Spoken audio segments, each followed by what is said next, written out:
We just came from the Speaker's office.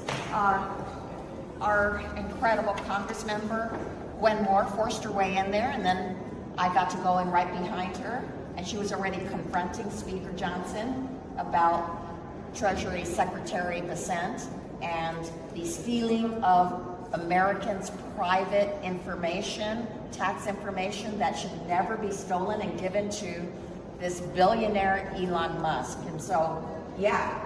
I think we were trying to make the point that if we were at the airport, the people who are selling pretzels and cookies would have to have an FBI clearance in order to be able to go beyond the gate area.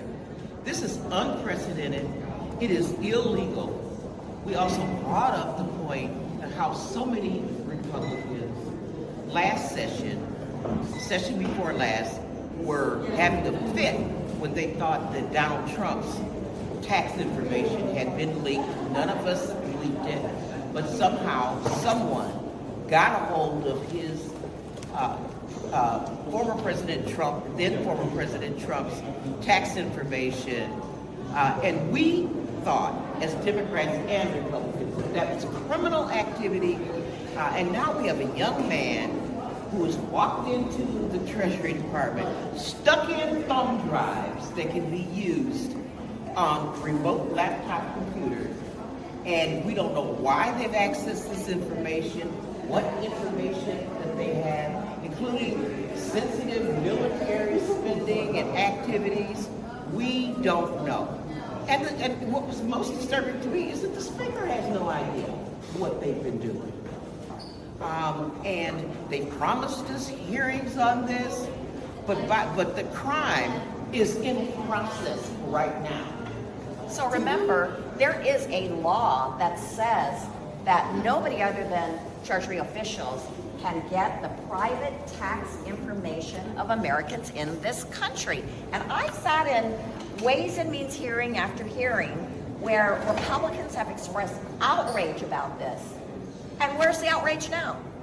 That this billionaire can go in and get the private tax information just on a whim and do whatever he wants with that information.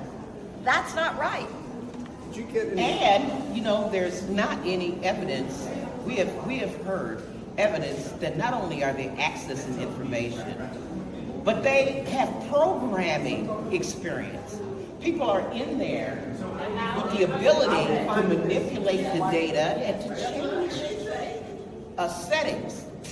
And that is another area. We raised this with Speaker Johnson, that we were concerned about that as well. What was the Speaker's response to? Yes, we did. Did he give you any response at all? He said he's trying to find out. So I said that was very distressing to me, that even you don't know. And you're the Speaker of the House, and you have no idea what is happening. He actually said he has the same questions himself, and that this was his first meeting with the Treasury Secretary. But how could you be Speaker of the House and not know what's going on when this huge thing is going on where millions of Americans' private information is being stolen? Did Bessent say anything? He wasn't in the room. We were talking to the Speaker the whole time. He was brought in through the back door, just like all the data is being brought in through the back door. And you briefly mentioned that the Speaker said there'd be hearings on this? Yes, next week. But by then, all the data would have and should have and could have, and it's already been downloaded and put on thumb drives, which means it's not on the mainframe only. And they have engineers in there who are programmers. They're not just the secretary in the office putting the thumb drive in and pulling it out. They're programmers. So he said there will be an oversight hearing next week on this issue. But next week, this could be 7 days from now. How much could be stolen in that period of time? I think a lot.